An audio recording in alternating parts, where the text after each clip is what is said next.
এনসিপিতে যোগ দিলেন নিহত ছাত্রদল নেতা শাম্মুর বড় ভাই। ঢাকা বিশ্ববিদ্যালয়ের ছাত্র দলের নিহত নেতা শাহরিয়ার আলম শাম্মুর বড় ভাই সরদার আমিরুল ইসলাম সাগর জাতীয় নাগরিক পার্টি এনসিপিতে যোগ দিয়েছেন। রোববার ১ জন গঠিত এনসিপি ঢাকা মহানগর উত্তর সমন্বয় কমিটির সদস্য করা হয়েছে তাকে। আমিরুল ইসলাম সাগর ছাত্রদলের কেন্দ্রীয় কমিটিতে মুক্তিযুদ্ধ ও গবেষণা বিষয়ক সমন্বয়ক ছিলেন।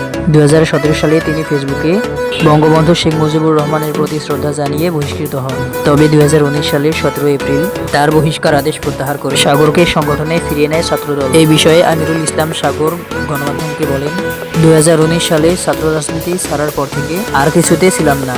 জিয়াউর রহমানের আদর্শের জাতীয়তাবাদী রাজনীতিতে বিশ্বাস করি। আমার বাবাও ছাত্রদল প্রতিষ্ঠাকালীন নেতা ছিলেন। গতানুগতিক ধারার বাইরে গিয়ে জাতীয়তাবাদের রাজনীতি করার প্রতিষ্ঠা হিসেবেই এনসিপিতে যোগ দিয়েছি। উল্লেখ্য, গত ১৩ মে ঢাকা বিশ্ববিদ্যালয়ে এফ রহমান হল ছাত্রদলের সাহিত্য ও প্রকাশনা সম্পাদক শাম্মু সোহরাওয়ার্দী উদ্যানের মুক্ত মঞ্চের পাশে দুর্বৃত্তের ছুরিকাঘাতে নিহত হন।